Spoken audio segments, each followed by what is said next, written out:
గౌరవ ముఖ్యమంత్రి శ్రీ రేవంత్ రెడ్డి గారికి, గౌరవ ఉప ముఖ్యమంత్రి మిత్రులు ఆత్మీయులు బట్టి విక్రమార్క గారికి, ఇతర దిగ్గజాలకి, ఆహ్వానితులకు ప్రతి ఒక్కరికి నా హృదయపూర్వక నమస్కారాలు. తెలుగులో మాట్లాడడం కొంచెం చేంజ్ ఉంది కదా మీ చెవులకి. So let me have the privilege in talking our mother tongue.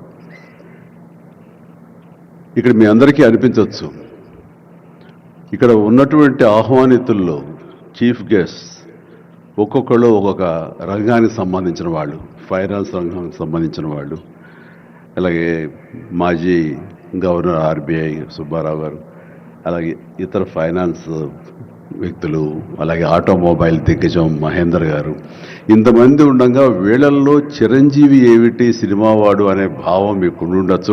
మీకు కదా, నాకే ఉంది అది. నేను ఎంతో ఇక్కడ ఫిట్ అవుతాను అని నాకే అనిపించచ్చు. కానీ నా మీద ఎంతో గౌరవంతో ఒక సోదరుడుగా మన ముఖ్యమంత్రి గారు చిరంజీవి రావాలి అని నిన్న మన బట్టి విక్రమార్క గారిని, అలాగే IT and industrial minister Sridhar గారిని నా దగ్గరికి పంపించారు.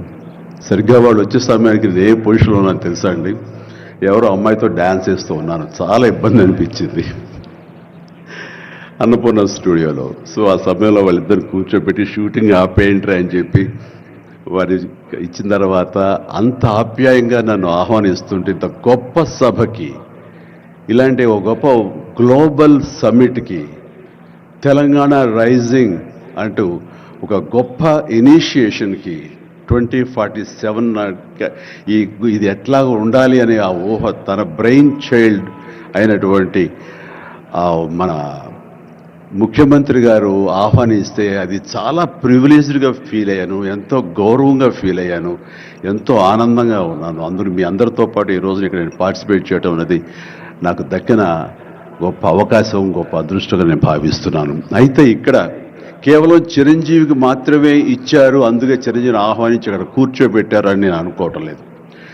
ఇది రేవంత్ రెడ్డి గారికి సినిమా పరిశ్రమ మీద ఉన్నటువంటి గౌరవం, సినిమాల ఇంపాక్ట్ ఈ సొసైటీలో ఎలాగ ఉంటుందో బాగా తెలిసిన వ్యక్తిగా వాళ్ళందరి తరపున ఒక వ్యక్తి ఉండాలి కాబట్టి చిరంజీవిని ఆహ్వానించారని మాత్రమే అనుకుంటున్నాను. ఈరోజు నేను ఒక చిరంజీవిగా రాలేదు, చిత్ర పరిశ్రమ తరపున ఒక ఏజెంట్గా, వాళ్ళ రిప్రజెంటేటివ్గా నేను ఈ రోజున వచ్చాను, ఇక్కడ ఆహ్వానించబడ్డాను.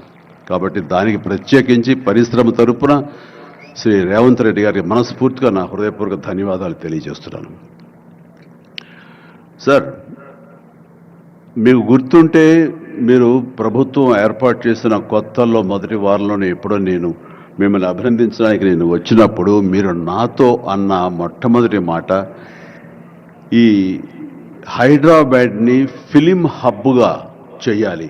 అదేదో ఒక తెలుగు ఇండస్ట్రీ వరకో, లేకపోతే సౌత్ ఇండియన్ ఫిలిం ఇండస్ట్రీ వరకో, లేకపోతే ఏ భారతీయ వరకో కాదు, గ్లోబల్ మనకి ఏమి తక్కువ అని, ఇక్కడ ఏ వనరులు తక్కువ అని చెప్పేసి, ఏ ఎంకరేజ్మెంట్ తక్కువ అని చెప్పేసి మనం ఎందుకు చేయలేకపోతున్నాం, ఎందుకు కొన్ని తెలుగు ఫిలిమ్స్ ఒక లాంగ్వేజ్కే మనం కన్ఫైన్డ్ అయ్యాం.